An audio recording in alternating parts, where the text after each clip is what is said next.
And today I'm really excited to speak with you about the leaderboard. So for everybody watching, I work with Rob now on Inside Out to deliver the charter, the Inside Out charter. But I actually met Rob, first of all, when he came and spoke to me about the leaderboard, and I just think it's amazing. So I'm really excited. Yeah, well, let's get into it. Okay. So the first thing that I think we should share is, can you tell us why the Inside Out leaderboard is so important? Yeah, so the Inside Out leaderboard, I mean, very simply, it's a published list of senior leaders from our workplaces who are open about the fact that they have a mental health challenge. So it's CEOs, it's partners from the accounting firms, it's managing directors, with the common theme that they are in a position of leadership and they have a challenge with their mental health. And we don't publish what that challenge is, but it could be depression or anxiety or PTSD, whatever it might be. But the reason senior leaders are so important on this agenda is because actually they can really accelerate and facilitate culture change. So when a senior leader shares his or her story of mental ill health, what happens in that organization is immediately it becomes much more acceptable for an individual to say, hey, I'm struggling too. I've got this challenge. I need some help. It gives permission for people to do that.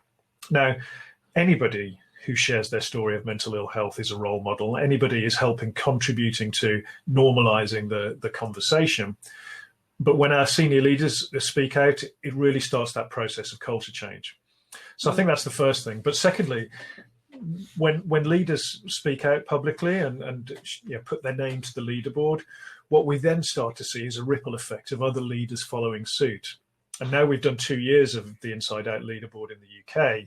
We see examples of that, of people saying, hey, I love what you're doing with this. I experience a challenge too, and I'd really like to put my name to it. So we're creating that ripple effect of more and more organizations undergoing that process of culture change.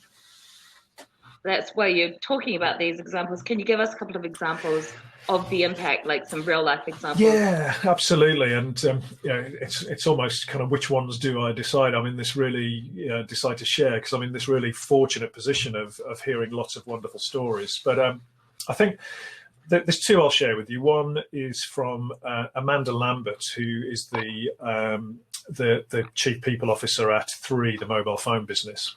And Amanda's story and challenges with mental health came to a head in a board meeting where she visibly broke down in the board meeting, but stayed through that board meeting throughout the whole day. And at the end of the day, her colleague, Richard Woodward, who was CFO at the time, went up to her and said, I think you need a hug, and gave her a hug. He then said, I've written you a handwritten letter, and in that letter, he basically disclosed for the first time with anyone outside of his wife his challenges of acute health anxiety, and he also gave her the number of his therapist, and that's a beautiful story in itself. So, but then Amanda phoned the therapist, recovered, came back into the workplace. And they decided they needed to do something together. So they shared their story over an email, and I've seen it. It's amazing, of their challenges. And then something magical happened. We saw that process of culture change happen kind of almost overnight, where 7 or 8 people said, hey, I'm struggling too. They got help. They got adjustments to their role in certain cases and have stayed with the business. But then the narrative moved from mental ill health to mental health and well-being. And they introduced a very simple initiative called Wellness Wednesdays, where over Wednesday lunchtime, people are encouraged to take that 2-hour block and do something to proactively manage their mental health and well-being. Be it go for some exercise, go for a walk, actually more often than not just connect with colleagues over a lunch, which is kind of where I stole the idea from for these virtual lunches, actually. And creating a culture of well-being. And so that came from the fact that they felt comfortable being open about their challenges. So I think that's the first example. Second one is from a business called Cicero, which is a financial PR business. And Mark Twigg is one of the founding directors there. Mark shared his story of clinical depression about 3 years ago to the business. And that same process happened where, again, people who were struggling said, I need some help. They got help. the narrative moved to promoting positive health as well as supporting people with a challenge. But then the reputation of the firm spread externally on mental health and well-being. And a chap called Rob Agnew, who had heard about the reputation of the firm prior to applying to join, felt comfortable in sharing the fact that he experiences bipolar disorder through the interview process. And that then allowed Mark, on hiring Rob, to think, okay, how can we best manage Rob? How can I best support him with his challenges because of that openness? And even, I think, had a conversation with Rob's therapist with permission. And then this allowed both Mark and Rob to really support each other. And Rob, 2 years later, had not had a single episode of mania, of hypermania, on joining the firm, and really puts that down to the fact that, A, he can be himself, he can be open, and the burden of trying to hide himself, what his challenge is lifted. But also he's got Mark looking out for him, knowing his triggers and supporting him at those challenging times. So I think a real practical example of the openness of the leader translating to an employee being able to be actually further towards that thriving end of the mental health continuum as a result. I never get sick of these. They're good. They're good. So good. What you're lucky is that I didn't cry, because I usually cry at the Amanda Lambert story. I usually weep. So I've really held it together, and I'm proud of myself. I think it's real evidence that we look to leaders in business and sport, at school, wherever it is. We look to leaders to show us how to behave and how to act, and it is seeing that in action, and seeing them show best practice and lead the way. It has huge influence, and I would say it's one of the most important influences in the workplace. So yeah, amazing. And I didn't cry. So do you think that the pandemic will change how important senior leader role models are on the mental health agenda specifically? I think so. I mean, absolutely. I think one of the key tenets of good leadership right now is open, authentic, vulnerable communication.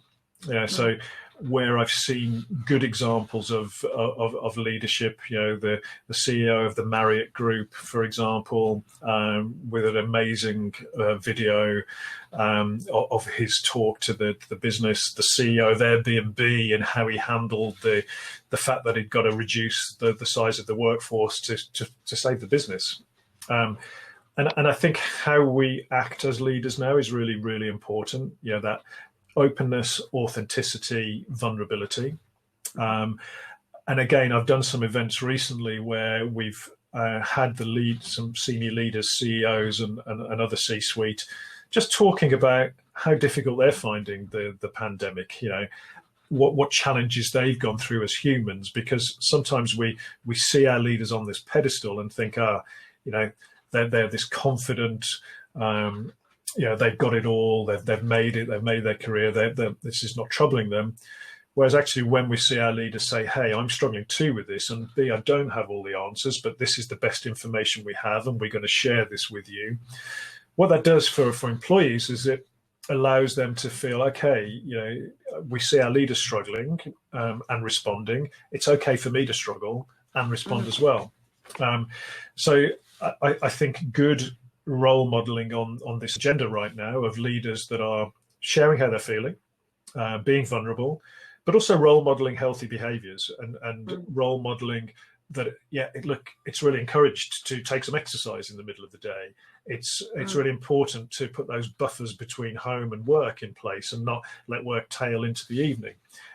We should be prioritizing sleep. All of these good pillars of well-being, if our leaders can be talking about that and making the well-being and mental health of our employees a strategic priority as we travel through the crisis and the change that we're going to have, I think that will help deal with the sort of psychological safety that is going to be challenged for people, particularly as we start transitioning back into a physical workplace, whenever that might be.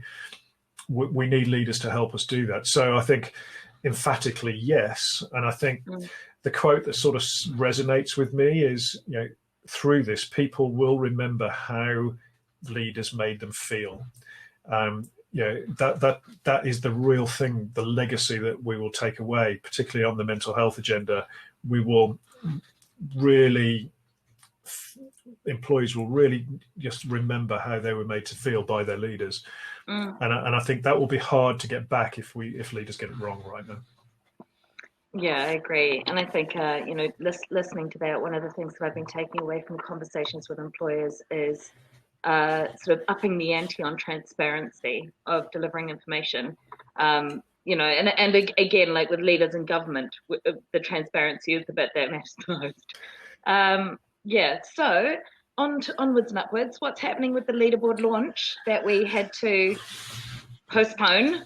And what's happening with the 2021 version of the leaderboard? Yeah, so we were due to have a great gathering of the role models for 2020, plus the role models and other really interested people back in May.